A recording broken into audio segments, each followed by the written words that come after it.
नमस्कार। IIP presents let's talk Bharat with Rajesh Goyal में आपका स्वागत है। आज एक नया अध्याय लिखा जा रहा है, एक नई सीरीज शुरू हो रही है लेट्स टॉक भारत के मंच से, जिसे हम वैदिक बास्केट सीरीज के नाम से जानेंगे। वैदिक बास्केट क्या है? देखिए, हम लोग जिस बैकग्राउंड से हैं, जिस तरह का हमारा प्रोसेस है, जिस तरह से हम अपने जीवन को जी रहे हैं, वो बहुत ज़्यादा इन्फ्लुएंस्ड है हमारे वैदिक काल से। हमारे यहाँ खान पान और इससे रिलेटेड जितना भी इकोसिस्टम है, उस पर हमारा बड़ा भारी जोर है। एग्रीकल्चर बेस्ड इकोनॉमी है। उसी में एक सब्जेक्ट है शहद। ये शहद, इस शहद को अमृत तुल्य कहा गया है और इस शहद को प्रोड्यूस करने वाले श्री मुकेश पाठक साहब आज मेरे साथ हैं। पाठक साहब, आपका स्वागत है लेट्स टॉक भारत के मंच पर। बहुत बहुत धन्यवाद, आभार। आपने मधुमक्खी पालकों को जंगल से निकालकर शहर में बुलाया। जी जी, वेलकम। पाठक साहब हमारे मित्र हैं, हमारे साथ हिंदू इकोसिस्टम के नेशनल जनरल सेक्रेटरी हैं। बड़ी बात यह है, उत्तराखंड से आते हैं और अपनी अपेरीज हैं और एक कमिटमेंट के साथ शहद को प्रोड्यूस करते हैं और without any involvement of any kind of mixing, किसी तरह की मिलावट के बगैर अपने ग्राहकों को ये हनी पहुंचाते हैं। क्योंकि हमने भी हनी खाया है और आपको हम फाबा के नाम से जानते हैं। ये फाबा क्या है, पहले तो ये क्लियर कीजिए। लोग प्यार से हमको पाठक बाबा कहते हैं और इसी प्यार में वो पाठक बाबा कभी फाटक बाबा भी हो जाया करते थे। तो ट्विटर के कुछ मित्रों ने कहा कि ये फाटक बाबा का हनी है, तो उसको शॉर्ट में फाबा का हनी है। तो हमारा नामकरण और हमारे शहद का नामकरण ट्विटर के हमारे प्रेमियों ने एक साथ ही रख दिया, तो हम फाबा हो गए और ये फाबा हनी हो गया। लेकिन हमारी कंपनी का नाम भी फ्लोरा एंड बीज एपियरीज यानी फाबा करके उसका एक सार्थक अर्थ भी है। तो इस तरह की ये यात्रा है जो आप सभी के साथ चल रही है। तो आज फाबा के नाम से जो हनी आप देखते हैं, जो आप डायरेक्ट आप पाठक साहब के यहाँ से मंगवाते हैं, वो प्योरिटी की कसौटी पर, शुद्धता की कसौटी पर खरा है। इस बात को जांचने के लिए शहद की प्रोसेसिंग क्या है, मधुमक्खी जो पालन करते हैं उनकी इश्यूज़ या उनके सामने चुनौतियाँ क्या क्या हैं, सरकार की जो बहुत सारे डिपार्टमेंट्स हैं उनके क्या इन्वॉल्वमेंट है, बहुत सारी बातें अखबारों के माध्यम से पता लग रही हैं, जिसमें यहाँ तक भी पता लगता है कि बहुत सारा शहद जो है वो खाने लायक नहीं है। क्योंकि हम लीगेसी सीरीज़ डेवलप कर रहे हैं, तो हमारी ये जिम्मेदारी है, हमारी ये कमिटमेंट है कि हम उन लोगों को प्रमोट करें जो वैदिक सिस्टम से, ऑर्गेनिक सिस्टम से, नेचुरल वे में अपने प्रोडक्ट्स को डेवलप करते हैं और आप तक बेहतर चीज़ खान पान से रिलेटेड पहुंचाने की कोशिश करते हैं। इस एपिसोड में, इस सीरीज़ में पहला एपिसोड हम शहद इसलिए ले रहे हैं क्योंकि शहद अमृत तुल्य कहा गया है। पाठक जी, आप हमें ये तो बताओ पहले कि अमृत तुल्य का मतलब क्या है और क्यों इस बात पर इतनी तवज्जो, इतनी बड़ी बात कही गई है कि अगर अमृत के बराबर कुछ अभी है हमारे सामने तो वो शहद है। धन्यवाद। देखिए, सबसे पहले तो मैं ये कहना चाहूँगा जी कि शहद में वो सारे गुण हैं कि आप उसका सेवन करके जीवित रह सकते हैं। बड़े बड़े लोगों ने भी बताया है कि हमारे ब्लड का जो कॉम्पोजिशन है उसका 90% से भी ज़्यादा उसी के सापेक्ष शहद का कॉम्पोजिशन है। अच्छा, ऐसा बड़े बड़े लोगों ने बताया है। बहुत सुंदर, बहुत बड़ी बात। तो सबसे बड़ी बात यह है कि ये आपको जीवित रख सकता है। ये एक ऐसा भोज्य पदार्थ है, फूड आइटम है, जिसको सेवन करके आप जीवित रह सकते हैं। बाकी अन्य चीज़ें अगर मैं उदाहरण दूं, दूध एक अच्छी चीज़ है, लेकिन आप 3 महीने तक सिर्फ दूध पिएंगे तो आपको अन्य व्याधियां आ जाएंगी, अन्य विटामिन्स की कमी हो जाएगी। लेकिन अगर आप शहद का सेवन करते हैं तो आप 3-6 महीने क्या, कुछ लोग तो वर्षों बरस, हिमालय में तपस्या करने वाले हमारे बहुत से साधु संत वर्षों बरस शहद का सेवन करके ही जीवित रह लेते हैं। तो इसीलिए इसे अमृत कहा गया है। आज के भारत में जबकि सनातन धर्म के अलावा और भी धर्म हैं, आप किसी भी धर्म ग्रंथ में किसी भी धर्म के मर्मज्ञ से पूछें तो शहद को लेकर कोई डाउट नहीं है। सब ने उसे अमृत कहा है, अमृत समान बताया है, इसलिए इसका महत्व अत्यधिक हो जाता है। बहुत अब बढ़िया बात। पुराने समय में शहद की उपलब्धता बहुत कम थी और इसके गुणों को सब जानते थे, तो उन्होंने इसे दवा की श्रेणी में रखा। अच्छा, कि कोई बीमार हुआ तो दवा के रूप में शहद को दो, ठीक, वो डोज हो जाता था। लेकिन वास्तविकता में ये एक फूड आइटम है। अगर आपके खाने के अंग के रूप में प्रतिदिन आपके शरीर में जाए तो कहते हैं ना कि दुख में सुमिरन सब करे, सुख में करे ना कोई, तो आपको दुख आना ही नहीं अगर आप सुख में सुमिरन करेंगे। तो यही शहद को लेकर तो इसका मतलब आपने जो बताया है वो ये है कि जो शहद अगर हम सेवन करते हैं तो हमारे जो सेल्स हैं, बॉडी के जो सेल्स हैं जिसको एनर्जी चाहिए, वो एनर्जी शहद से पूरी प्राप्ति हो जाती न है। केवल एनर्जी, हाँ जी, जितने भी तत्व है, कैल्शियम, मैग्नीशियम और आप जो नाम लेंगे वो शहद में उपलब्ध है। क्या बात है, वाह, बहुत सुंदर। मतलब जितने भी इसके अंदर मिनरल्स रिक्वायर्ड होते हैं बॉडी के लिए, वो शहद में मौजूद हैं। इसीलिए ये 90% हमारे ब्लड से मैच करते हुए बिल्कुल इसका सेवन हो तो हम जीवित रह सकते हैं। बिल्कुल बिल्कुल। अच्छा, क्योंकि एक तो यह है कि शहद एक हाफ डाइजेस्टेड फूड है। जब मधुमक्खी ने इसका निर्माण किया तो उसकी प्रक्रिया कुछ इस तरह से हुई, फूलों के पीयूष से, फूलों के नेक्टर से जब उसने शहद बनाने की प्रक्रिया की तो वो हाफ डाइजेस्ट हो चुका है। ओके। जब हम लेते हैं तो डाइजेशन में जो समय लगता है वो नहीं लगता है, एब्जॉर्प्शन में जो समय लगता है, पानी पी के अगर 45 मिनट में वो आपके शरीर के बाहर आ रहा है तो शहद भी उतनी ही देर में अरे वाह, एब्जॉर्ब हो जाता है। अच्छा। अब इसका एक लाभ है, आजकल डायबिटिक लोग हैं तो उनको लगता है कि शहद में तो शुगर होता है, हम कैसे लें, शुगर भी नेचुरल शुगर, यहाँ 80% ये नेचुरल शुगर से बना है, तो उनको डर लगता है। ठीक। लेकिन शहद लेने के बाद आपका 40-45 मिनट तक शुगर बढ़ेगा और बदले में पूरे दिन की खुराक आपको मिल गई। ठीक। तो चूंकि डायबिटीज़ वालों के लिए तो कोई भी चीज़ एक कॉम्प्रोमाइज़ होती है, अगर कुछ भी खाएंगे तो ये बेहतर कॉम्प्रोमाइज़ है। आधा घंटा 45 मिनट के लिए आपका शुगर बढ़ा और बदले में आपको दिन भर की ऊर्जा मिल गई। बहुत सुंदर। तो इसीलिए इसका महत्व है। बहुत सुंदर बात है। तो एक बात तो ये कि जो इसका उपयोग है वो मेरे ख्याल से सभी को करना चाहिए इस कॉन्टेक्स्ट में कि हमारे जो शरीर की रिक्वायरमेंट्स हैं वो पूरी होती हैं। पहला, मुझे इसे जब हमने पढ़ना शुरू किया इसके बारे में तो मुझे पता लगा कि ये स्वीट रेवोल्यूशन के नाम से आजकल चल रहा है, मीठी क्रांति। तो ये मीठी क्रांति जो है, मतलब क्या इतना शहद प्रोड्यूस हो रहा है कि जो जनमानस तक पहुंच पाए, ग्राहकों तक पहुंच पाए, और जो शहद के बारे में एक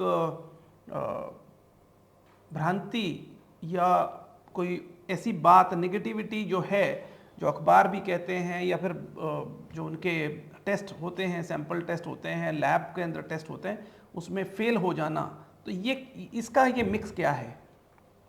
देखिए, स्वीट रिवॉल्यूशन का सबसे पहले जिक्र किया था हमारे देश के माननीय प्रधानमंत्री मोदी जी ने ओके 2015 के आसपास उन्होंने इसका झारखंड के किसी कार्यक्रम में मैंने टीवी पे देखा था, उन्होंने इसका जिक्र किया था। ठीक है। उनका ये कहना था कि मधुमक्खी पालन को एक रिवॉल्यूशन के तौर पे हम देखें, और मुझे अच्छी तरह याद है उन्होंने कहा था कि हर किसान अगर 10 बक्से मधुमक्खी के रखेगा, कुछ नहीं होगा तो वो शहद कम से कम घर में ही प्रयोग में लाएगा, बच्चे खाएंगे, स्वास्थ्य को लाभ होगा, और ज़्यादा होगा तो उसके बाद उसे बेच लेगा। तो स्वीट रिवॉल्यूशन अब जब प्रधानमंत्री जी ने कहा तो फिर धीरे धीरे सरकारी तंत्र उसको समझने लग गया, लोगों में भी जागृति आई। मधुमक्खी पालन को लोग समझते ही नहीं थे, तो कैसी दृष्टि से देखेंगे कह नहीं सकते थे, लेकिन उस पर भरोसा जमा। तो स्वीट रिवॉल्यूशन तो कहीं ना कहीं वो जो एक गतिविधियां ये बढ़ी उसको लेकर है। अब रही बात बाजार में उपलब्ध अभी जो शहद हैं, तो देखिए कोई भी ब्रांड है, इसकी दो चीजें हैं, एक तो बिजनेस है, ठीक है, और फिर बाकी की चीजें हैं एथिक्स। बिजनेस तो ये देखता है कि अगर डिमांड है, ठीक है, तो सप्लाई आप किसी भी तरह से बढ़ाएं, और बिजनेसेस ने जिनका नाम हो गया, शहद को बड़े बड़े ब्रांड हो गए, उन्होंने फिर उसकी आपूर्ति के लिए कभी तो हथकंडे अपनाए, कभी कुछ और किया, लेकिन शहद का उत्पादन बढ़ाने के लिए इतना काम हो नहीं रहा था। वो तब हुआ जब सामान्य जन मधुमक्खी पालन में उन्होंने कदम रखा। जैसे मैंने 2015-16 में ही प्रेरित होकर इसमें कदम रखा, ठीक है, मुझ जैसे और भी 1000 लोग आए होंगे, उन सब ने कहीं ना कहीं योगदान दिया, ठीक है, शुद्ध शहद के उत्पादन में। तो उसके बाद ये समझ में आया कि जो लोग मिलावट करके या मैनेज करके बेचते हैं, वो अभी भी वही करके बेच रहे हैं और अपने ब्रांड का लाभ ले रहे हैं। और मधुमक्खी पालक जो ईमानदारी से शहद निकाल रहा है, जो निष्ठापूर्वक काम कर रहा है, उसका असली शहद अभी भी नहीं बिक रहा है। ठीक है। तो अब यहाँ पर मधुमक्खी पालक भी परेशान था, उसको अपना लागत मूल्य नहीं मिल रहा था, और जो लोग यूज कर रहे थे वो अनजाने में ही बेचारे और ज्यादा चीनी खा के अपनी बीमारियों को ठीक करने के बजाय बढ़ाए चले जा रहे थे। पाठक साहब, मैं आपसे एक बहुत विनम्र निवेदन ये कर रहा हूँ कि आज मैं चाहता हूँ कि आप थोड़ा खुल जाएं, खुल कर बात करें। देखिए क्या है, एडल्टरेशन के ऊपर बड़े सख्त कानून हैं। मेरी और आपकी ये जिम्मेदारी है कि हम कमिटमेंट वाले लोग हैं। हम ये नहीं कह रहे कि हम उजागर कर रहे हैं, हम कोई कोई ऐसी बात कह रहे हैं, लेकिन जनता जो मासूम है, जो वो खा पी रहे हैं, एक तो पेस्टिसाइड्स डाल कर जो सब्जी में और फलों में और अनाज में जो जहर घोला गया है, और फिर शहद जैसी प्योर चीज़ जो कि मिल प्योर रही है बाय डिफ़ॉल्ट, मधुमक्खी कहीं घपला कोई धोखा नहीं कर रही है, उसमें भी फिर मिलावट की बात आ रही है। आप मुझे ये बताइए कि जो मैंने पढ़ा, जो मुझे समझ में आया, वो ये कि एक सिरप है जो इंपोर्ट हो रहा है, जो इस जैसा दिखता है या उसके प्रोसेस होने के बाद में वो ऐसा दिखना शुरू हो जाता है, और वो बाजार में खूब धड़ल्ले से बिक रहा है और बड़े ब्रांड्स बेच रहे हैं। क्या ये सच है? देखिए, मैं किसी पर व्यक्तिगत आक्षेप नहीं लगाना चाहूँगा, लेकिन बाजार में जो दिख रहा है आप उससे इनकार भी नहीं कर सकते। ये बहुत गंभीर बात है, और जो लोग भी इस फील्ड में हैं, हम जैसे लोग मधुमक्खी पालक, वो 2 मिनट में पर्दाफाश कर सकते हैं कि क्या चल रहा है। लेकिन सोशल मीडिया के इस युग में आप थोड़ा सा भी बुद्धि लगाएंगे, उस विषय की गहराई में जाना चाहेंगे, तो आप अच्छी तरह समझ जाएंगे कि आखिर चल क्या रहा है। ठीक है। सबसे बड़ी बात यह है कि शुद्ध शहद क्या होता है, जो सीधे मधुमक्खी के छत्ते से निकले, कपड़े से छान दें और डिब्बे में भर के आपको दे दें। ठीक है। ठीक, उसको हम रॉ हनी कहते हैं। बाकी डिब्बा बंद शहद जितने भी आते हैं वो प्रोसेस्ड हनी होते हैं। ठीक है। अब मुझे ये बताइए, सबसे सुंदर चीज, सबसे शुद्ध चीज जो अमृत है, तभी उसका नाम है कि अमृत है। आप उसमें प्रोसेसिंग करके क्या बना रहे हैं? मतलब अमृत से भी बढ़िया कुछ बना रहे हैं क्या? नहीं, उसको जो हमको आम जनता को समझ में आता है, जो बाहर से दुनिया को पैकेट में देखती है, उसे तो यही लगता है कि भाई शुद्धता और बढ़ गई होगी। मैं यही मेरा प्रश्न है, आप शुद्धता के नाम पर उसमें क्या बढ़ा रहे हैं? हमें प्रोसेसिंग की आवश्यकता नहीं है। शुद्ध हनी, शुद्ध शहद जो छत्ते से निकल रहा है, आप वही पैक करके हमें दे दीजिए। सवाल दूसरा ये आता है कि जो बड़ी बड़ी कंपनियां हैं या ब्रांड्स हैं, उनके पास मधुमक्खी पालन के कितने बॉक्सेस हैं? क्या वो सार्वजनिक कर सकते हैं? उनके जो आंकड़े हैं, उन्होंने जितने 1000 टन बेचा, अगर हम सिर्फ उसको इस बात से कोरिलेट कर लें कि ये कितनी मधुमक्खी पालन से निकलेगा, तो आप पाएंगे कि एक एक कंपनी विश्व में जितना उत्पादन होता है उससे ज्यादा बेच रही है। ये आ कहां से रहा है? हम मधुमक्खी पालक हैं। हाँ। हम लोग कोई ब्रांड नहीं है। ठीक है। जो हमें जानता हमसे कहता है, पाठक जी हमें 1 किलो दे दीजिए, 2 किलो दे दीजिए। कई बार ऐसी स्थिति आती है कि हम कहते हैं कि अभी नहीं है, रुक जाइए। ये बड़े ब्रांड कभी नहीं, ऐसा हमारे साथ हुआ है, आपके साथ भी हुआ है। दूसरी बात, जब मधुमक्खी शहद बनाती है तो अलग अलग फूलों के मौसम में अलग अलग प्रकार से ही तो शहद बनाएगी। अब देखिए, मतलब अलग अलग समय में, मतलब सूरजमुखी का फूल। जी, अब मैं यही बताने चाह रहा हूँ आपको। जैसे अभी लीची का शुरू होने वाला है, मधुमक्खी को हम माइग्रेट करके ऐसे बाग में ले जाएंगे जहाँ लीची है। ठीक है। जब जब सरसों का उगता है तो हम वहाँ ले जाते हैं जहाँ दूर दूर तक सरसों ही होता है। अच्छा। यानी कि हम अलग अलग फ्लोरा का शहद देने की क्षमता रखते हैं। ओके। जैसा आप इसमें भी देख सकते हैं, आप पढ़े हैं, आपने लिखा है faba honey, wild acacia honey. Wild acacia, इसका क्या अर्थात ये जंगली बबूल।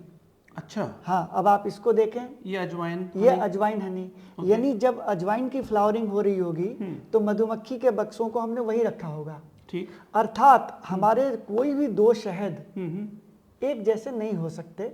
यानी शहद का अलग अलग प्रकार होता है जिसे हम फ्लोरा कहते हैं। अजवाइन फ्लोरा, वाइल्ड अकाशिया का फ्लोरा, लीची फ्लोरा, सरसों फ्लोरा। ठीक, इस तरह के 10-20 तरह के होते हैं। कोई भी ब्रांडेड कभी भी अपने फ्लोरा का जिक्र नहीं करता। अच्छा। आप देखिए, एनी बड़े-बड़े किसी का, मैं नहीं चाहता कि मेरे मुंह से किसी ब्रांड का नाम निकले, लेकिन लोग जानते हैं कि बड़े बड़े ब्रांड कौन से हैं। वो तो कहीं पे भी जाके कोई बिग बाजार जाए तो वहां दिख जाते हैं बड़े बड़े ब्रांड। किसी ने अपने किसी लेवल पे फ्लोरा का जिक्र नहीं किया कि अगर वो शहद मधुमक्खी ने बनाया है और फूल से ही बनाया है, तो कौन सा फूल है। कारण क्या है? सबका अलग टेस्ट होगा। समझ में आ गई। आप ध्यान से देखेंगे, इन दोनों का कलर अलग है, इन दोनों का टेस्ट भी अलग होगा, थोड़ा बहुत गुणधर्म भी अलग होगा, खुशबू भी अलग हो सकती है। बिल्कुल। और इस प्रकार का मैं किसी भी वक्त आपको 6, 7, 8 दे सकता हूं, और जो हमें जानते हैं वो जानते हैं कि हम इस तरह। अच्छा, एक बात बताइए, जो लेकिन मैं वही कहना चाहता था, बड़ी कंपनियों का एक ही स्वाद, एक ही सुगंध, एक ही गंध हमेशा क्यों मिलता है? तो एक तो सबसे बड़ी बात यह है, बिना किसी पे आरोप लगाए हम कहेंगे सोशल मीडिया के इस युग में आप सिर्फ अवेयरनेस ले आएं, खुद समझें, और जो चीज स्टोर में बन नहीं सकती, लैब में बन नहीं सकती, उसे आप स्टोर से मत लीजिए। आप दूध लेने के लिए, आज भी ये परंपरा है कि इवन बड़े शहरों में भी लोग पास के किसी खटाल में चले जाते हैं, किसी डेयरी वाले के पास चले जाते हैं। आप शहद के लिए भी अपने पास के बी कीपर से संपर्क करें। मैं जो यहाँ बैठकर, राजेश जी भाई साहब ने फिर भी 2-3 बार मेरे ब्रांड का नाम लिया, मैं बिल्कुल हाथ जोड़ के सभी से कहता हूँ, आप चाहे जम्मू रहते हो, चाहे कश्मीर रहते हो, और चाहे कन्याकुमारी रहते हो, चाहे बंगाल रहते हो, गुजरात रहते हो, अपने आसपास के मधुमक्खी पालक को ढूंढिए। आप थोड़ी मेहनत करिए, उसके पास जाइए, वहां से जाके उसके बी हाइव से आप ले आइए, शुद्धता की गारंटी होगी। सुंदर, बहुत सुंदर। अगर आपको नहीं मिल रहा है, मैं कुरियर के माध्यम से भेज सकता हूं, लेकिन मैं फिर ये बात कहूंगा, मेरी मेरे मन की जो इच्छा है कि शहद के नाम पर जो बिक रहा है उसको रोकने का एक ही तरीका है, कोई कानून नहीं, कोई कुछ नहीं, they are smart enough to surpass it. आप बस उनको हतोत्साहित कीजिए, मत खरीदिए। एक सेकेंड पाठक साहब रुकिए। सरकार के कुछ डिपार्टमेंट्स हैं जो सर्टिफिकेशन देते हैं, आपको उनके लिए लाइन में लगना पड़ता है, उनके लिए वेट करना पड़ता है, जैसे FSSAI है, जैसे और भी कई वो हैं। क्या वो पास करते हैं ऐसे सिरप को या इस तरह की मिलावट को? कैसे वो तो स्टैंप लग के आता है, इस पे यहाँ स्टैंप लगी होती है FSSAI, तो वो कैसे अप्रूव कर देगा? मैं नहीं जानता मुझे इस विषय पर बोलना चाहिए कि नहीं, क्योंकि मैं एक साधारण मधुमक्खी पालक किसान हूँ। लेकिन मैं कहूँगा नियम बन गए हैं, इसको आप ट्रैफिक रूल्स की तरह लीजिए। नियम तो बहुत है, जब बहुत सख्ती हो जाती है तो आपका चालान कट जाता है और आप ट्रैफिक को वायलेट करने से बच जाते हैं, अन्यथा सब चल ही रहा है। अच्छा, शहद में यही समझ में आ रही है बात? शहद में यही चल रहा है। FSSAI के नॉर्म्स भी हैं, सब कुछ है। कुछ लोग तो कहते भी हैं कि उनका शहद 100 से भी अधिक मानकों पर खरा उतरता है, लेकिन उसी 100 में 8-10 मानक ऐसे हैं जो कहीं ना कहीं बैकडोर से आपको मिलावट का रास्ता दे देते हैं। थोड़ा इसको इलेबोरेट कर दीजिए। इसको इलेबोरेट करता हूं मैं आपको, क्योंकि ऐसा कहा जाता है कि जो सफाई है या जो अगर सोशल रिफॉर्म है वो घर से ही शुरू होता है। तो क्योंकि मैं जिस बैकग्राउंड से आ रहा हूँ, मैं मेरी इंडस्ट्री में भी रिफॉर्म्स चाहता हूँ। ब्रांड एम्बेसडर्स की जिम्मेदारी होनी चाहिए, वो जो कह रहे हैं उसकी पड़ताल उन्होंने कर ली होगी। जो एडवर्टाइजिंग कंपनीज हैं उनको एक जिम्मेदारी उठानी होगी। जैसे रियल एस्टेट में रेरा का कानून आया है, ऐसे ही हम लोग की इंडस्ट्रीज में हम बढ़ा चढ़ाकर कोई भी बात कहते हैं, पेरेंट्स इन्फ्लुएंस होते हैं, मोटिवेट होते हैं। मेरे हीरो चाहे तंबाकू का एडवर्टाइजिंग करें चाहे किसी का करें, लेकिन मोटिवेट होते हैं लोग और जहर खाने को मजबूर होते हैं। वरना अगर हमने ये विकसित राष्ट्र बनना है, हमें भारतीय परंपराओं को, लीगेसी को, हमारे वैदिक सिस्टम को डेवलप करना है, लाना है, ऑर्गेनिक होना है, ओरिजिनल होना है, तो हमें घर की सफाई करनी पड़ेगी। बिल्कुल। आप पाठक साहब जिस भी कैपेसिटी में बता पाएं, यानी क्योंकि जो सिरप आ रहा है वो जो मुझे पता है वो चाइना से आ रहा है, और वो सिरप वहाँ पर किन किन चीज़ों से बनता है, कौन से बनता है, बाकी कई चीज़ों को मिला करके बनता है, किस तरह की सिरप उसमें मीठा डाला जाता है, फिर वो यहाँ सस्ता आ जाता है, यहाँ के लोग उसको प्रोसेस कर लेते हैं और प्रोसेस करके ऐसा सा दिखना शुरू हो जाता है वो जहर है। मैं गलत कह रहा हूँ? ना, बिल्कुल ठीक कह रहे हैं आप इसको थोड़ा इलेबोरेट करो, क्योंकि आपको, मुझे लगता है आपको मालूम होगा कि ये सब हो रहा है। देखिए, मालूम क्या, हम इसके पीड़ित हैं। हमारे किसानों का शुद्ध शहद नहीं बिक रहा है, क्योंकि शुद्ध शहद खरीदने वाले लोग जो शहद खरीदते हैं वो जाते हैं ब्रांड पे। ब्रांड कहीं और से ला रहा है, वो हमसे ले ही नहीं रहा है।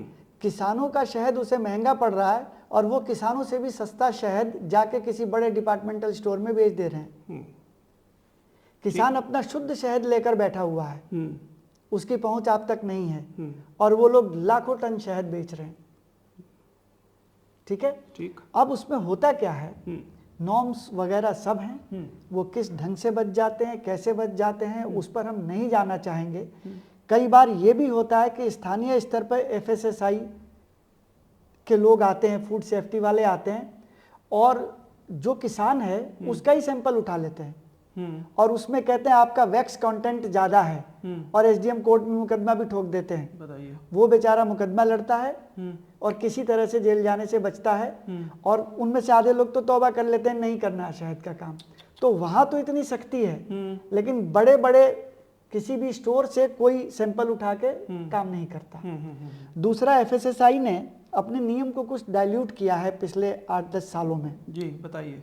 और वो इस तरह से डाइल्यूट किया है कि मिलावट का रास्ता खुल गया है।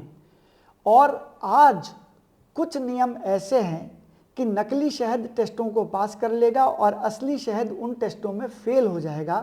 और दिक्कत यह है कि आम आदमी जो भरोसा करता है कि चलो हमारे लिए नियम बने हैं तो अच्छे ही बने होंगे, वो फिर उनको उन नकली शहद को खाता है और असली शहद वाले मधुमक्खी पालक से कहता है कि तुमने तो मिलावट की होगी, तुम्हारा तो स्टैंडर्ड में फेल है।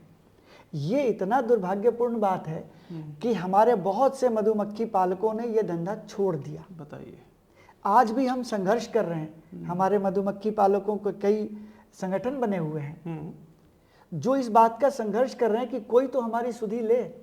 जो बाहर से सिरप आ रहा है उसकी क्वांटिटी देखिए, क्यों आ रहा है, पूछिए वो कहाँ इस्तेमाल होता है, अंततोगत्वा वो शहद में इस्तेमाल होता है। ये जो बड़े बड़े ब्रांड हैं ये डायरेक्ट मधुमक्खी पालक से शहद नहीं खरीदते, इन्होंने वेंडर रखा है, जिम्मेदारी से बचने के लिए वेंडर रखा है।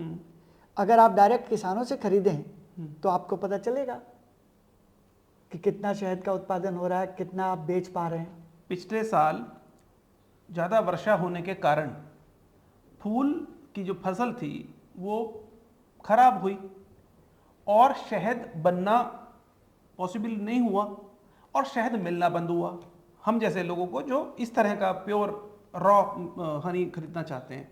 फिर भी पैकेट्स तो खूब बिके। मैं आपको यहाँ एक बात और बताना चाहता हूँ, वो हिंट में ही बताई जा सकती है, डायरेक्ट नहीं बोला जा सकता है। वो ये, एक बार हम पाठक साहब और हमारे एक मित्र जो कि उनका नाम लेना तो मुझे लगता ठीक नहीं रहेगा, हाँ, हम लोग किसी काम से सोशल वर्क के कारण हम एक राजस्थान के शहर में गए थे और वहाँ एक बहुत अच्छा कार्य हो रहा है अपना घर करके, हम उनसे वहाँ उनका दर्शन करने गए थे। लौटते हुए भरतपुर नाम का एक शहर है, वहाँ हम लोग गए थे और वहाँ एक प्रोसेसिंग यूनिट में हम गए। हमने उनको ये नहीं बताया कि ये मुकेश पाठक साहब जो हैं वो हनी का ही बिजनेस करते हैं। हमने वो प्रोसेसिंग देखी वहाँ पर, हमने देखा कहाँ से शहद आता है, वो ड्रम्स में भरते हैं, ड्रम से वो फिर प्रोडक्शन में जाता है, फिर वो किसी एक बड़े कंटेनर में जाता है, एक स्पेशल टेम्परेचर के ऊपर उसको प्रोसेस किया जाता है, फिर वो आगे कहीं जाता है, फिर वो पैकिंग में जाता है। कौन सा बड़ा ब्रांड वहाँ पैकिंग नहीं कराता था।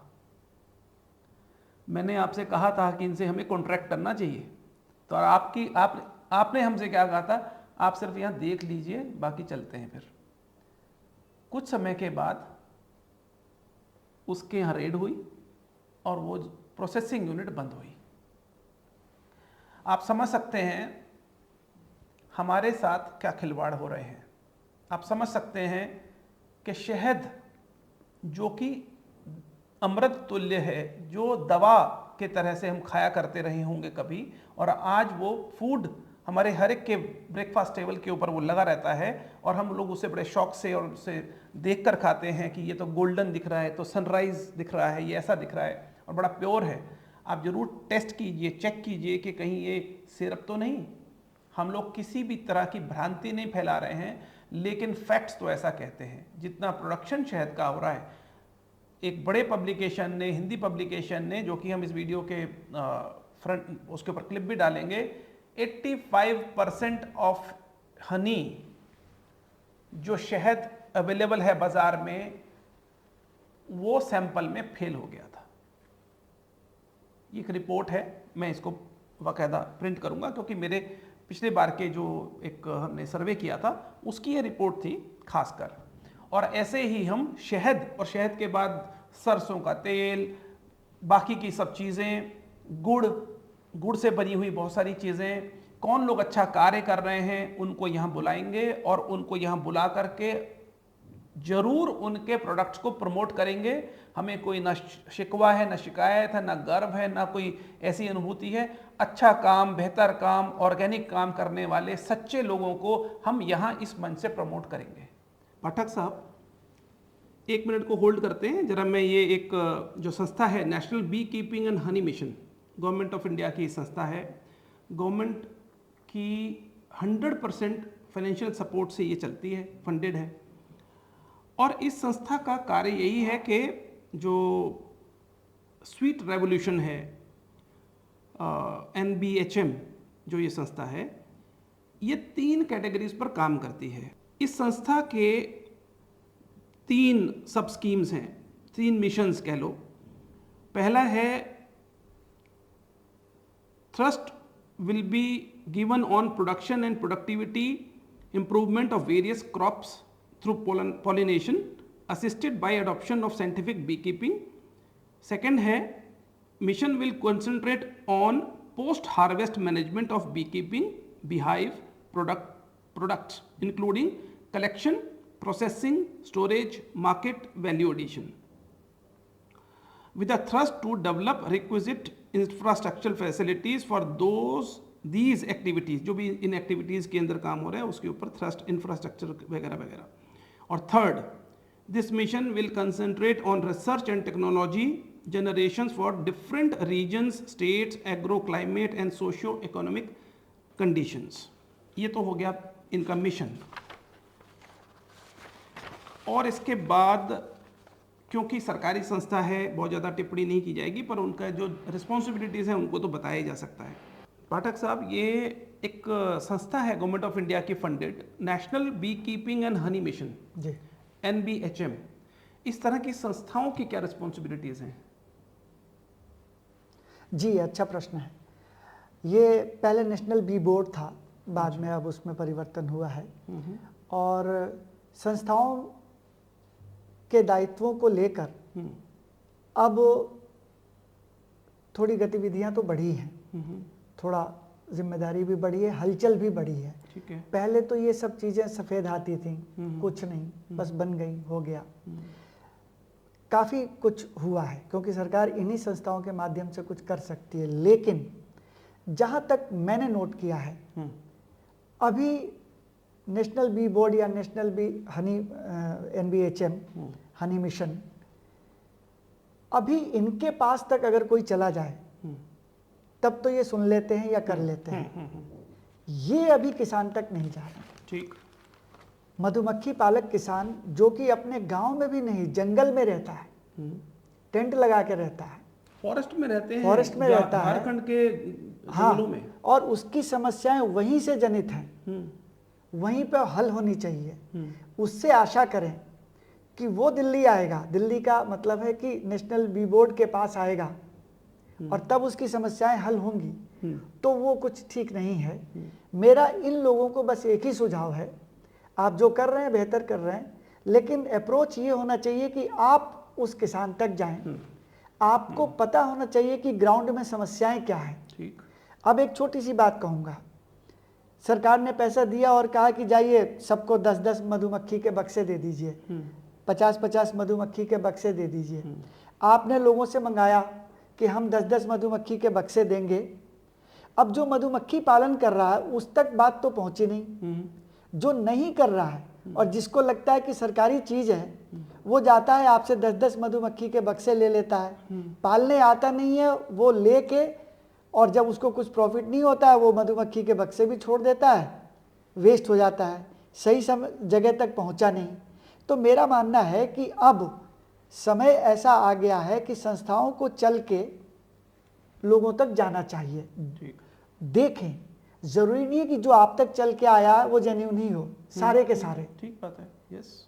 नहीं तो उनके तो रिकॉर्ड्स चेक होते होंगे ना. नहीं, रिकॉर्ड्स देखिए, अब एक किसान साबित करने के लिए आप क्या देंगे और क्या नहीं देंगे. ये भी बात सही है. मैं मधुमक्खी पालन करता हूँ या नहीं करता हूँ, इसके लिए आपको ग्राउंड पे आके मेरे मधुमक्खी के बॉक्स देखने होंगे. जी जी जी. आप किसी और विधा से तो जान नहीं सकते कि मैं मधुमक्खी पालन करता हूँ या नहीं करता हूँ. ठीक. ये बड़े बड़े ब्रांड मधुमक्खी पालन करते हैं या नहीं करते हैं, ये दिखाते जरूर हैं कि हाँ इन्होंने मधुमक्खी पाली है. लेकिन वो जब आप इनके पास जाएंगे तब पता चलेगा कितने बॉक्स हैं, क्या करते हैं, कैसे करते हैं. डिजिटल का एज है जी, सब कुछ उनकी वेबसाइट पे होना चाहिए. हाँ ठीक है, बिल्कुल. कॉर्पोरेट में जब हम इस तरह से कोई भी काम करते हैं, हमने खूब किया है, तो आप कोऑपरेटिव सोसाइटी बनाते हैं. जैसे मैं एक कंपनी को जानता हूं जो दूध का काम करते हैं, और उन्होंने यहाँ बुलंदशहर उसके आसपास बहुत सारी जगहों से उनके यहाँ दूध आता है, और उन्होंने क्या किया है, वहाँ दूध वालों के सबके एक cooperative society, self help group जैसे बना दिए हैं, और वो सब लाकर एक जगह पे, वहाँ से लाकर दूसरी जगह पे, फिर वो इसकी फैक्ट्री तक या जो भी प्रोसेसिंग सिस्टम है वहाँ तक पहुँचता है. और इनका वेलफेयर देखना इस कंपनी का काम है. तो ये तो अंदाज़ा लगाया जा सकता है, उनके पेपर चेक किए जा सकते हैं, उनकी वेबसाइट के ऊपर पता होना चाहिए। हालांकि कुछ संतोषजनक बात यह है कि सरकार ने एफपीओ इत्यादि शहद के भी बनवाए हैं, लोग उससे जुड़े भी हैं, लेकिन फिर भी मेरा ये मानना है कि ये नेशनल बी बोर्ड जैसी संस्थाओं को अभी आगे बढ़कर लाभार्थियों को खुद से चयन करना पड़ेगा। ठीक है। आप सिर्फ वेबसाइट पे निकाल दें कि आइए आपके लिए ये योजना है, तो 100% जेन्युइन में से जो 100% लोग हैं वो नहीं पहुंच पाएंगे। ठीक बात है। तो यही उन तक मेरा बात कहना पहुंचती कहाँ है, है? संस्थाओं के पास अच्छा इंफ्रास्ट्रक्चर भी अब आ रहा है, बढ़िया कम्युनिकेशन का साधन भी है, बस अप्रोच थोड़ा बदलना होगा। ठीक है। तो इसका मतलब ये है कि सरकार को जो इम्प्रूवमेंट का जो स्कोप बना है, देखिए हम लोग क्योंकि एक तरह का मीडिया है हम, और हमारी एक रिस्पॉन्सिबिलिटी भी है कि जो अच्छा हो रहा है उसकी तारीफ भी करें और जो ठीक नहीं हो रहा है उसकी आलोचना करें, लेकिन कंस्ट्रक्टिव क्रिटिसिज्म हो। ये नहीं है कि हम किसी भी बात पर झंडा उठा लें और किसी भी बात पर हम कोई ऐसी बात कह दें कि जो इररिस्पॉन्सिबल हो। यहाँ तक ठीक है। तो इसका मतलब ये हुआ कि जो बी का काम करते हैं, जो जिनको हम फार्मर्स बोलते हैं, बी फार्मर्स, और ऐसे बहुत सारी और संस्थाएं और बहुत सारे ऐसे फिशरीज़ कोई कर रहा है वगैरह वगैरह, तो इन सबको एग्रीकल्चर के अंदर लिया ही गया है। मुझे आपसे अब ये जानना है कि बहुत सारी भ्रांतियां हैं, जनता को ये समझना कि प्योर शहद क्या है, उसका क्या रूप है, उसके क्या गुण हैं, या उसका क्या एक सिस्टम है समझने के लिए कि वो प्योर है तो हम प्योरिटी के साथ उसका चयन कर रहे हैं और हम उसको ठीक शहद को खा रहे हैं। तो एक होता है क्रिस्टलाइजेशन, शहद का जमना। इसको आप थोड़ा इलेबोरेट करो सो दैट हमें ये पता लगे कि एक्चुअल शहद जमता है, नहीं जमता है, या क्या है। बहुत अच्छा प्रश्न है, और ये तो हर एक व्यक्ति को पता होना चाहिए। इससे क्या होगा कि वो ठगी से बचेंगे। ठीक।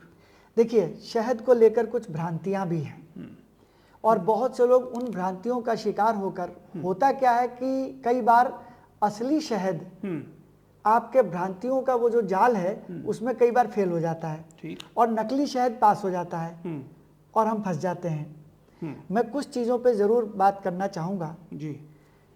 ज़रूरी नहीं है कि हर प्रकार का शहद, क्योंकि अलग अलग फ्लोरा का शहद होता है, तो पहले तो हमारे दर्शकों को यही पता नहीं, हाँ, बिल्कुल ठीक बात है कि अलग अलग फ्लोरा भी होता है। तो जैसा कि मैंने बताया, अलग अलग फूल से मधुमक्खी बनाएगी तो अलग अलग फ्लोरा से शहद होगा। अजवाइन का शहद, सरसों का शहद, लीची का शहद, जामुन का शहद, ये सब होगा। इनके गुणधर्म भी अलग होंगे, स्वाद सुगंध अलग है, तो इनका व्यवहार भी अलग होगा, रूप रंग भी अलग होगा। रूप रंग भी अलग होगा। एक सबसे बड़ी बात आती है क्रिस्टलाइजेशन की। ठीक। याद रखें, हर जमा हुआ शहद नकली नहीं होता और हर प्रवाही शहद असली नहीं होता। अच्छा। हम लोग क्या समझते हैं कि अगर कोई शहद जम गया, हमको लगता है कि इसमें चीनी मिलाया गया है और हम कहते हैं ये नकली है, कोई भी। तो ये मान लीजिए कि हर जमा हुआ शहद, जैसा कि मैंने कहा, नकली नहीं होता। इसी प्रकार से अगर कोई शहद प्रवाही है तो जरूरी नहीं है कि वो असली ही हो। हाँ, उसमें सिरप मिलाया होगा तब भी वो प्रवाही होगा। तो एक चीज याद रखें, अलग अलग फ्लोरा का शहद जमने के लिए अलग अलग तापमान, परिस्थिति पर निर्भर करता है। कभी वो एकदम से जम सकता है, कभी वो शहद हार्वेस्ट होने के 4 साल बाद तक जम सकता है। ठीक। जैसे एक उदाहरण दूंगा, सरसों फ्लोरा, मस्टर्ड फ्लोरा का जो शहद होता है वो इन दिनों पैदा होता है, सर्दियों में। ठीक। सरसों इन दिनों होती है, इन्हीं दिनों होती है, नवंबर दिसंबर से लेके अब तक।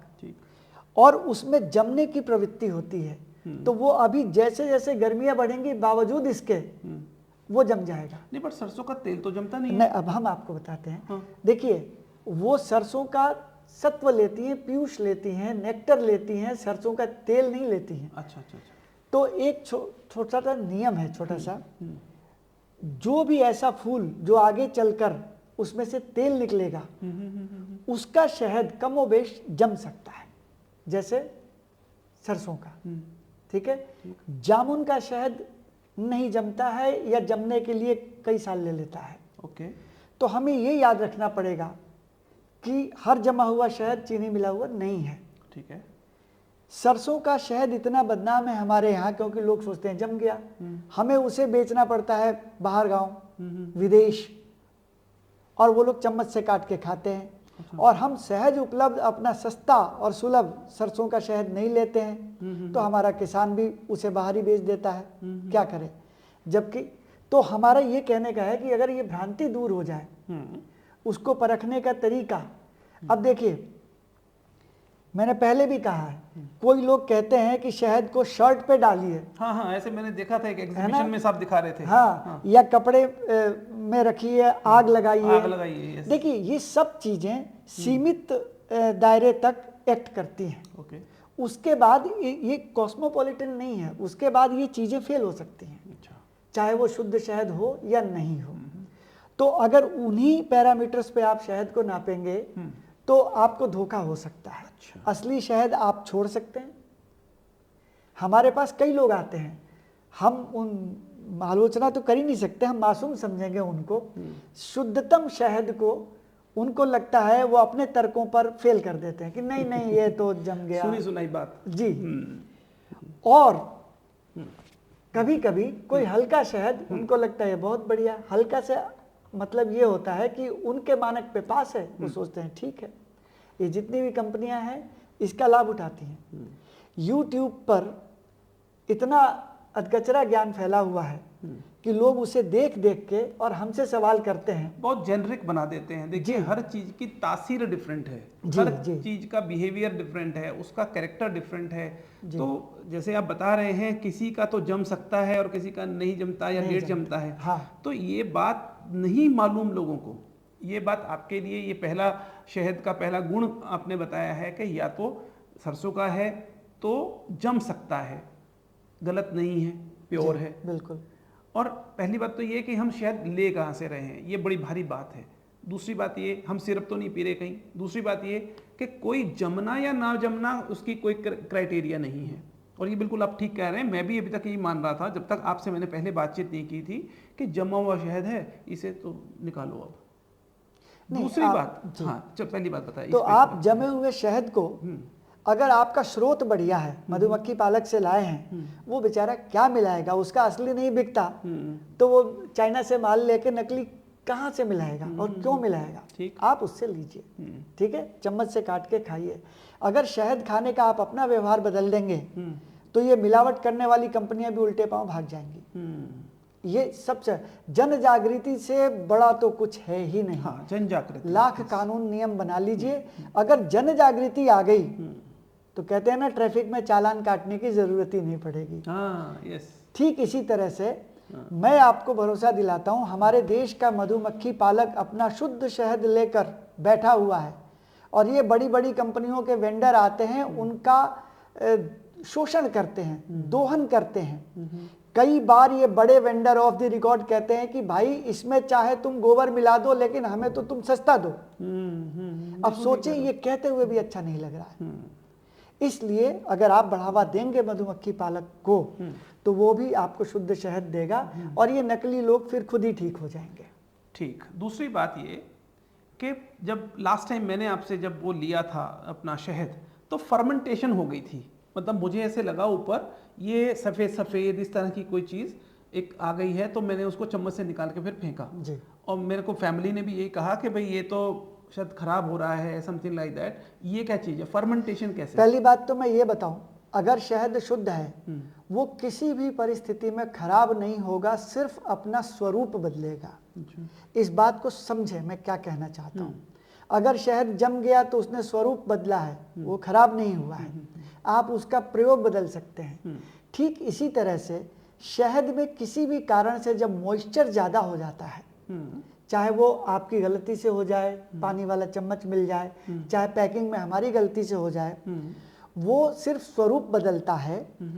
फर्मेंट हुआ शहद, फर्मेंट होने का क्या मतलब है? अल्कोहल या यूं कहिए जो कच्ची शराब भी लोग बनाते हैं, अब यहाँ तो कहना उचित नहीं है, लेकिन ये प्रैक्टिसेस हैं। लोग उसका शराब बना के इस्तेमाल कर लेते हैं। शहद का लोग बनाते भी हैं शराब, मीड जिसे कहते हैं। हमें तो आपने कभी नहीं पिलाई। अच्छा। महंगी चीज़ है। हाँ, महंगी चीज़। तो इस तरह का आपका अगर कोई शहद, मैंने जैसा कि बताया, वो खराब नहीं होता, सिर्फ स्वरूप बदलता है, वो भी रख रखाव की कमी की वजह से। हमारे यहाँ उसको सोमरस बोलते हैं, वही? जी हाँ, जी हाँ, बिल्कुल बिल्कुल। तो इस तरह से जैसे भी उसका रख रखाव हुआ, उसमें वो स्वरूप बदलता है, खराब तो हो ही नहीं सकता, आप उसका तरीका बदल सकते हैं। मतलब उसके गुण में तो कभी कमी नहीं है? अवगुण तो आते ही नहीं। अच्छा अच्छा अच्छा। अमृत में क्या अवगुण आएगा? बात तो सही, स्वरूप ही तो बदलेगा। ठीक बात है। तो एक तो ये समझने की जरूरत है।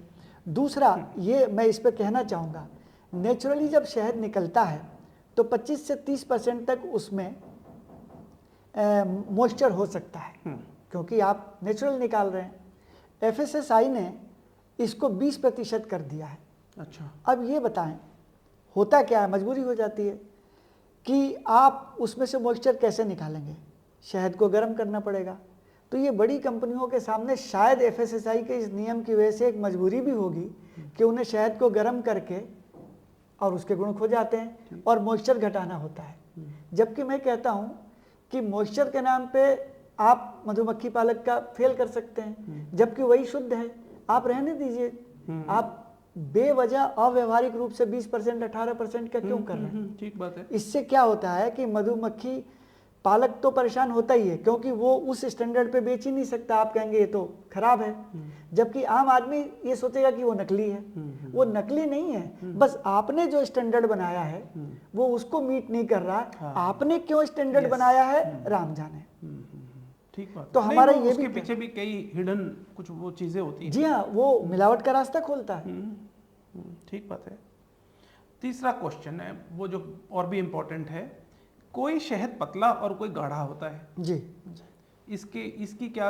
हाँ, ये देखिए, एक तो ये तापमान पर भी निर्भर करता है, और दूसरा अलग अलग फ्लोरा का शहद, उसकी कंसिस्टेंसी भी अलग अलग होती है। अच्छा। कोई शहद प्रवाही होता है, ज़्यादा पतला होता है, कोई ज़्यादा गाढ़ा होता है। बावजूद इसके वही शहद, कोई सा भी शहद हो, सर्दियों में थोड़ा थिकनेस उसमें आई जाती है, क्योंकि वो आप समझ, बहुत नेचुरल बात है, बहुत नेचुरल चीज़ है। और गर्मियों में जब तापमान कमरे का ही 25 से ऊपर होता है तो वो थोड़ा पतला हो जाता है। अच्छा। तो इसको लेके भी भ्रम मत पालिए।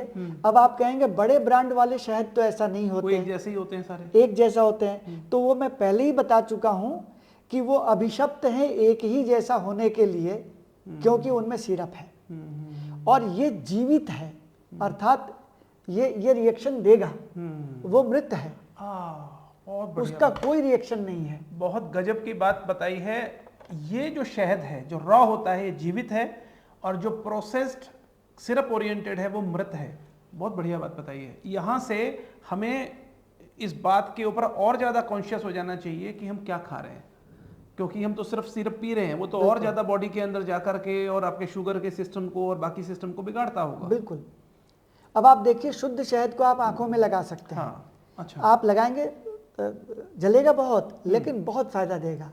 लेकिन अशुद्धि हुई तो आप सोचें क्या करेगा। सही बात है। इसके अलावा शुद्ध शहद को स्किन पे लगा सकते हैं, आप बालों में लगा सकते हैं। अच्छा। आप कंडीशनर जिसे कहते हैं, आप एक मग्गे पानी में 1 चम्मच शहद डाल के और बालों को आप रिंस कर लें, धो लें।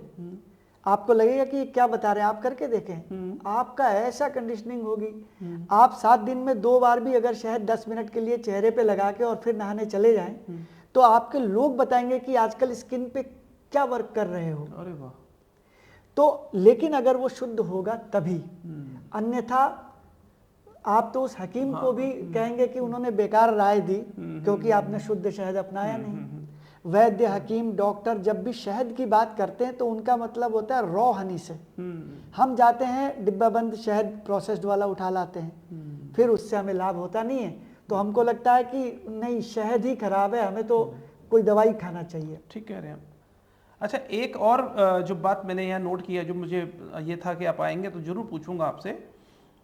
एक होता है सुक्रोज, जो शुगर का एक तरीका है या प्रकार है, और एक होता है फ्रुक्टोस। इन दोनों में क्या फ़र्क है, और प्योर वाला कौन सा है और मिलावटी क्या है? अक्सर हमने देखा है कुछ लोग बाल्टी लेकर आते हैं और हमारे घर के सामने पेड़ पर एक छत्ता लगा है जो कि बहुत बड़ा हो गया है, फिर वो हमसे परमिशन मांगते हैं और हमें कहते हैं वो 2 किलो आपको दे देंगे और इतना किलो हम ले लेंगे। इस तरह की बात होती है। एक तो ये भी शहद ही होता है, और एक शहद जो आप लोग जो मधुमक्खी पालक करते हैं, इन दोनों में क्या फ़र्क है? ये वाकई अच्छा प्रश्न है। देखिए, पहले तो जो सीधे पेड़ों से हम तोड़ते हैं, एंशियंट टाइम से वही चलता आया है। मधुमक्खी पालन तो बहुत बाद में अस्तित्व में आया है। ठीक। लेकिन इस पर मैं थोड़ा सा एक बात कहना चाहूँगा। पहले जंगल बहुत थे, फूल भी बहुत थे, फ्लोरा भी बहुत थे। ठीक। ठीक, तो टूटा तो हमने मान लिया, जनसंख्या भी कि कम थी। जनसंख्या भी कम थी। अब जैसा कि आपने कहा कि आपके घर के सामने शहद किसी पेड़ पे लगा, तो मैं एक बात कहना चाहूँगा। मैं अंदाज लगा सकता हूँ कि अगर आपका घर दिल्ली और नोएडा में है, तो उसके 10 किलोमीटर के अंदर भी कितने पेड़ होंगे, कितने फूल होंगे, कितने पौधे होंगे, अर्थात नहीं होंगे। ठीक, वो तब भी वहाँ पे मधुमक्खी ने लगाया। अब वहाँ दो बातें हैं। एक तो ये कि वो थोड़ा सा हिंसक हो जाता है, क्योंकि आपने मधुमक्खी का छत्ता तोड़ा, अपना शहद ले आए, शाम तक उसे मिला ही नहीं वहाँ बैठने का। जो भी 2-3 लाख मधुमक्खी थी, अंततोगत्वा उन्हें मर जाना है। इसीलिए आपने देखा होगा कि जैसे हमारा जैन समाज है और भी कई समाज हैं जो शहद को हिंसा से प्राप्त मानते हैं, तो वो नहीं खाते हैं। अच्छा, एक पॉइंट तो ये आया। इसीलिए दूसरी बात, चूंकि फूलों का बहुत ज़्यादा नहीं है और वो शहर से प्रभावित हैं, तो हो सकता है किसी मिठाई की दुकान पे, किसी और उस पे वो बैठते हों, और इस तरह से फिर वो फूलों के नेक्टर से न लेके दूसरी आर्टिफिशियल चीज़ों से हमने लेती अक्सर होंगी। देखा है, मधुमक्खियां दिखाई देती हैं जी, जो आपको छोटी दिखाई कच्ची इस तरह की दुकानें होती हैं, वहाँ पे देखने को मिलती हैं। तो वहाँ पे जो शहद है, शुद्धता की गारंटी नहीं है। और एक सबसे बड़ी बात, आप अपनी सुविधा के अनुसार जाते हैं और उस दिन तोड़ लेते हैं। आप निरीक्षण नहीं करते, क्योंकि उसी में उसका लार्वा भी होगा, अंडा बच्चा भी होगा। ठीक। उसी क्योंकि हनी चैम्बर उसका हमारी तरह अलग नहीं होता। ठीक ठीक ठीक। तो एक तो उसमें सबसे बड़ा अनएथिकल चीज ये हो जाती है कि वो सब उसमें निचोड़ के आ जाता है, जो कि कुल मिला के ठीक नहीं रहता। तो बाल्टी में तोड़ा हुआ शहद, इसको अगर हम ना लें इन सब चीज़ों को के दृष्टिगत, तो अच्छा रहेगा। अब रही बात मधुमक्खी पालन से प्राप्त शहद, सबसे बड़ी बात कि ये अहिंसक है, इसमें कोई हिंसा नहीं है, इसमें किसी का अहित नहीं हुआ। मधुमक्खी के बक्से या जो बी हाइव होती है, हम 10 मिनट के लिए उसे बाहर करते हैं, मशीन की सहायता से उस शहद को हम निकाल लेते हैं और दोबारा से बी हाइव वहीं रख देते हैं। वो उसी में फिर से अपना घर बसाती है, रिपेयर करके उसी में रहती है। एक तो ये। दूसरा, हम निरीक्षण करके निकालते हैं कि ये निकालने लायक है या नहीं है, कैपिंग हो गया या नहीं हुआ। हमें लगता है कि अभी ये कैपिंग नहीं हुआ, अभी ये निकालने लायक नहीं है, तो हम छोड़ देंगे, हम सही समय पे निकालेंगे। इसलिए मधुमक्खी पालन से निकाला गया शहद हर दृष्टि से उचित है। अच्छा, अतः उसी को बढ़ावा देना चाहिए। ठीक, बहुत बढ़िया बात है। अच्छा, अब जो हमने शुरुआत में बात की थी कि इस मीठी क्रांति में जनता को जागरूक होना होगा, यही एक सॉल्यूशन है? देखिए, ये प्रश्न भी है, उत्तर भी है। जनता जागरूक हो जाए, सही चीजों को समझ जाए, तो यही क्या, मधुमक्खी पालन ही क्या, देश की हर समस्या का यही उत्तर है। जहां तक मैं समझता हूं। कोई भी बड़ा नेता जो देश का भला चाहता है, उसकी पहली प्रायोरिटी ये होती है कि लोग जागरूक हो जाए, ताकि भ्रम ना फैले। ठीक। अगर मधुमक्खी पालन के प्रति, शहद के प्रति, उसके मिलावट और उसकी शुद्धता के प्रति जनता जागरूक हो जाए, तो हमें ये कहने की जरूरत नहीं होगी कि कौन सा शहद नकली है, कौन सा असली है। और जो लोग नकली काम कर रहे हैं, उनको प्रोत्साहन कहीं ना कहीं जनता के जागरूक न होने की वजह से मिल रहा है। जागरूक होते ही हो सकता है वो भी सही ट्रैक पे आ जाए। सही है। इसलिए ये तो आपने लाख टके की बात कही, और इसीलिए मैंने कहा कि ये उत्तर भी है और प्रश्न भी है। और एक बात जो कि मैंने नोट की है और मैं पहले नहीं पूछ पाया आपसे, अब पूछ रहा हूँ, वो ये कि जो मूल्य है शहद का, वो हमने देखा है कि 1+1 की स्कीम में भी अवेलेबल होता है। 285 में 1+1, वो शायद आधा किलो का होता होगा या कितने का है वो। दूसरी तरफ हम जो आपसे लेते हैं जिसको मैं जब यूज़ करा, कई लोगों की जो हमारे बुजुर्ग हैं उनकी ये उनमें ये मतलब वो सक्षम है कि वो पहचान पाते हैं, जैसे सरसों के तेल को पहचान पाते हैं, इसको शहद को पहचान पाते हैं, दूध को भी पहचान लेते हैं कि इसमें कितना मिलावट है वगैरह। तो आप ये तय कैसे करेंगे कि इसकी लागत क्या है और इसके ऊपर प्रॉफिट क्या है और जेन्युइनली क्या प्राइस होना चाहिए, क्योंकि सस्ता शहद अवेलेबल है। देखिए, सस्ता और महंगा, हम दो गाड़ियों की बात कर लें, किसी ब्रांड का नाम नहीं ले रहा हूं, गाड़ियों में दोनों में 4 पहिए होते हैं, दोनों 80 90 100 की स्पीड पे भी चल लेती हैं, एसी सब में लगा हुआ है, तब भी कोई 40 लाख की है और कोई 15 लाख की है। इसी तरह से बात जब केवल ब्रांडिंग की हो तो जो लोग एक पे एक फ्री बेच रहे हैं और 300-400 में ही बेच दे रहे हैं, जबकि उनके ओवरहेड एक्सपेंसेस भी हैं, एडवर्टाइजिंग, पैकेजिंग बहुत सी चीजें। और एक मधुमक्खी पालक चाहते हुए भी उनसे दुगने रेट में ही बेच पा रहा है, तभी वो कुछ अपनी मधुमक्खियों के लिए कर पाएगा। तो ये तो जनता के विवेक पे है कि वो देखें कि प्राइसिंग कैसे होती है। नहीं, बट उनको कैसे पता लगेगा? देखिए, 100 रुपये, 600 रुपये, 1600 रुपये कैसे पता लगेगा? सबसे बड़ी बात तो ये है, स्रोत पे जाएं, खुद पता चलेगा। आप देखिए, आप स्टोर में गए, वो क्या दे रहे हैं, कौन सा फ्लोरा का शहद है, कहाँ से लाए हैं। हम तो ये भी बता सकते हैं कि हमारा कौन सा शहद सुंदरबन से है, बंगाल के, कौन सा शहद हम झारखंड से लाए हैं, कौन से शहद में हमें माइग्रेशन करके राजस्थान जाना पड़ा या उत्तराखंड के रामनगर जाना पड़ा। कि आपको मूव भी करना पड़ता है? जी हाँ, हम मधुमक्खी को एक जगह नहीं रख सकते, क्योंकि मधुमक्खी को फूल चाहिए। जब फूलों का किसी खास फ्लोरल कैलेंडर में फूलों का मौसम समाप्त, तो आप क्या करेंगे? फूल तो लगा नहीं सकते वहाँ, तो मधुमक्खी को लेके चले जाते हैं। और हमारा माइग्रेशन बंगाल, झारखंड, राजस्थान, उत्तर प्रदेश, हिमाचल, मध्य प्रदेश, उत्तराखंड, इन जगहों पे होता है। तो अब आप सोचिए, मधुमक्खी के बक्सों को ट्रक में भर के माइग्रेशन करेंगे, खुद भी जंगल में रहेंगे, तो कुछ तो लागत आएगी।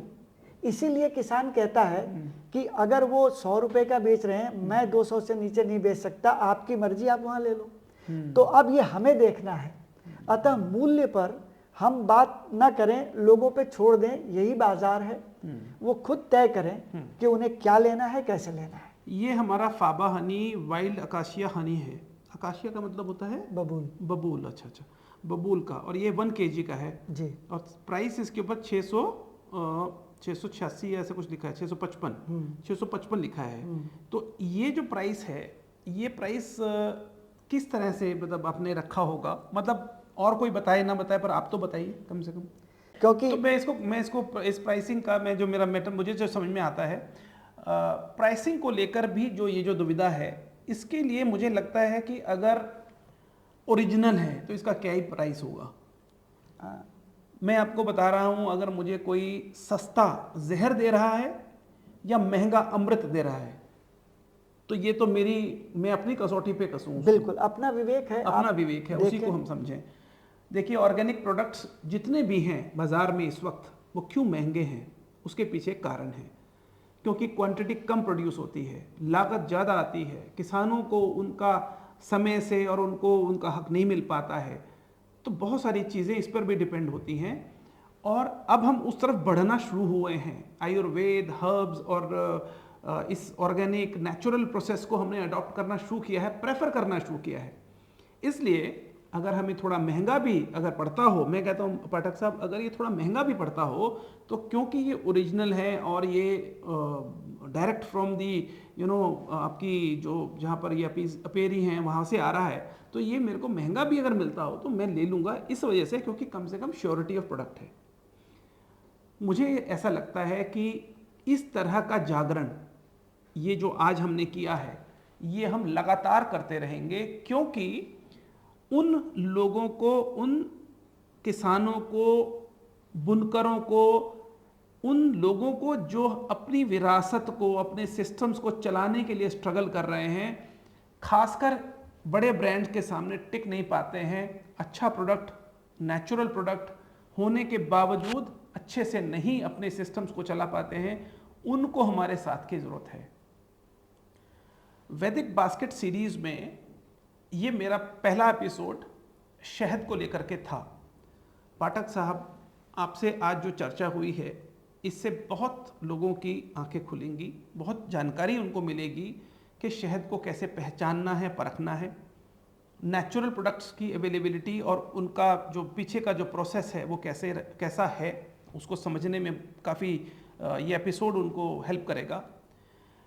एक कहावत मैंने सुनी है एल्बर्ट आइंस्टाइन की, जिन्होंने ये कहा था कि अगर मधुमक्खियाँ ना रहें तो जनता, हमारे तरह के जो ह्यूमन कॉन्टेक्स्ट है, ये भी डिसअपियर हो जाएगा जी। इसको थोड़ा इलेबोरेट करो, फिर कंक्लूड करते हैं। देखिए, मैं यही विंडो ढूंढ रहा था कि कहाँ ये बात बताऊं जी। हमने मधुमक्खी पालन में शहद की ही बात की। हाँ। सबसे बड़ा योगदान उसका पॉलिनेशन है, परागण है। अच्छा। हम विश्व में जितनी आबादी है हमारी, हम जो भी खाते हैं उसका 80% पॉलिनेशन मधुमक्खियां करती हैं। अर्थात अगर आपके खाने के टेबल पे 10 चीज़ें हैं तो उसमें से 8 चीज़ें मधुमक्खियों के पॉलिनेशन की वजह से उत्पन्न हुई हैं। अगर पॉलिनेशन ना हो तो वो 8 चीज़ें आपके खाने के टेबल से गायब हो जाएंगी। गायब। और फिर जब एक बार फूड चेन टूट जाता है तो वो तो इरिवर्सिबल है। तो फिर क्या होगा? आइंस्टाइन ने इसी के दृष्टिगत कहा था कि अगर मधुमक्खियां एक्सटिंक्ट हो जाएं, गायब हो जाएं, तो 4 साल बाद मानवता भी खत्म हो जाएगी, क्योंकि फूड चेन टूट जाएगा, बहुत सी दुश्वारियां आ जाएंगी। तो जैसा कि मैंने कहा, आप खाने पीने की किसी भी पदार्थ का नाम लें तो उसमें परागण मधुमक्खी करती है। मैं एक उदाहरण दूंगा। जब अचानक लॉकडाउन लगा था, उस समय हम लोग, माइग्रेशन का ही टाइम होता है, उस समय हमें लीची के बागानों में जाना था, लेकिन लॉकडाउन की वजह से जो जहाँ था वहीं रह गया। बाद में पता ये चला कि हम उस साल नहीं गए तो लीची की पैदाइश घट गई। अरे, यानी पॉलिनेशन का वो उन्हें मौका नहीं मिला। तो एक तो आप शहद प्राप्त करें, और मधुमक्खी पालन से जब शहद प्राप्त करते हैं तो वो जो योगदान होता है वो बहुत बड़ा योगदान है। ये तो बहुत बड़ा, क्या मानवता को जिंदा रखने के लिए मधुमक्खी की जिम्मेदारी है। ये एक इतनी पतली धार पे हम चल रहे हैं और हमें पता नहीं है। महज 4 साल का एक समय है कि अगर कोई 4 साल हमारे बेकार हो गए, मधुमक्खियां चली गई, तो हम कहीं के नहीं रहेंगे। और इसमें भी एक चिंताजनक बात है, नेचुरल बी हाइव्स 50% कम हो गए हैं पिछले 8-10 सालों में पूरे विश्व में। अरे, ये जो मधुमक्खी पालन की वजह से थोड़े बड़े होंगे, वो कितना योगदान दे रहे हैं जी, उतना नहीं, लेकिन 50% जंगल कट गए। केवल भारत की दृष्टि से नहीं, पूरा विश्व भर में। ये एक बहुत बड़ी चिंता की बात है। और कोई बड़ी बात नहीं है कि अगले 5-7 साल में कुछ सरकारें इसका रिहेबिलिटेशन का शुरू करें। तो मधुमक्खी पालन में मैं चाहूँगा युवा लोग भी आएं, जंगल में जाएं। जंगल से आप जब अर्थ निकाल के लाएंगे, आप इकोनॉमी को चलाएंगे, क्योंकि शहर से तो सब निकाल ही रहे हैं। आप जब जंगल से निकाल के लाएंगे तो देश के इकोनॉमी में भी आपका योगदान होगा, एक कंट्रीब्यूशन होगा। इसलिए मेरी सभी से प्रार्थना है, मधुमक्खी पालन को सहायता करें, जिस रूप में भी। अच्छा शहद खरीद के, किसी किसान की मदद करके, अपने यहाँ मधुमक्खी पालन को बढ़ावा देकर, किसी मधुमक्खी पालक को अगर आपके पास वो लेके आए हैं तो आप अपने मैदान में उन्हें जगह दीजिए, प्रशय दीजिए, आपका भी लाभ होगा। आप ऐसा करें, इसमें जिसे कहते हैं लोक परलोक दोनों ही सुधरेगा।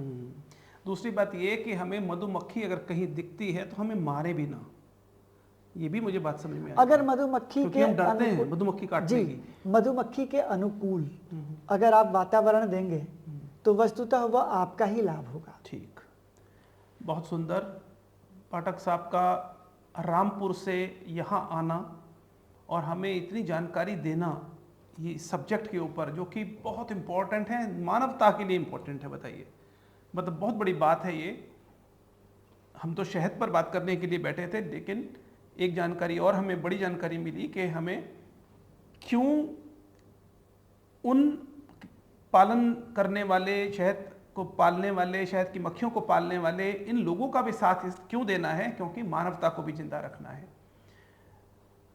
लगता है, मुझे उम्मीद है कि आपको हमारा ये एपिसोड पसंद आया होगा।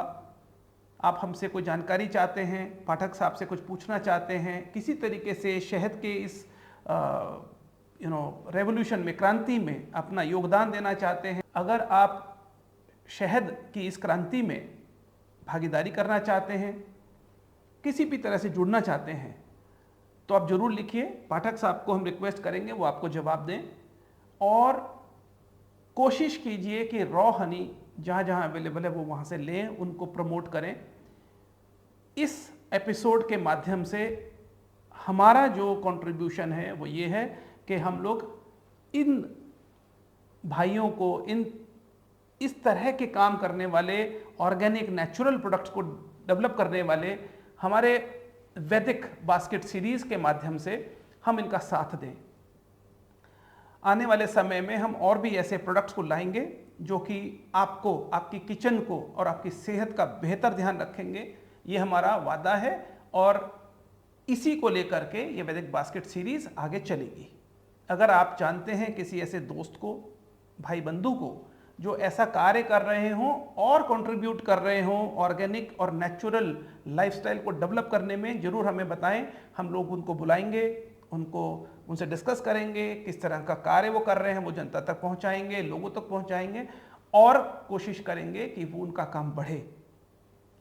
एक कमिटमेंट मैं आपको देना चाहता हूं पाठक साहब, वो ये कि अगर आपको लगता है कि कोई डॉक्यूमेंट्री बना करके, कोई फिल्म बना करके किसी तरीके से हम आपके कार्य को, इस बी कीपिंग प्रोसेस को प्रमोट किया जा सकता हो, तो हम आपके साथ खड़े हैं। आपके इस पहल का स्वागत है, और मैं जल्दी ही आपको तकलीफ दूंगा। बहुत सुंदर। लेट्स टॉक भारत की वैदिक बास्केट सीरीज को देखने के लिए आपका बहुत बहुत आभार। अब तक जो आपने हमारे कार्य को सराहा है उसके लिए भी बहुत धन्यवाद। आप चैनल को सब्सक्राइब कीजिए, शेयर कीजिए, लाइक कीजिए, और बेल आइकॉन को जरूर प्रेस कीजिए, क्योंकि आने वाले वीडियोस के बारे में आपको जानकारी मिलती रहेगी। आज के लिए इतना ही। मीठा खाइए, मीठे रहिए, शहद की माफिक अमृत का इस्तेमाल कीजिए। नमस्कार, जय हिंद, जय भारत।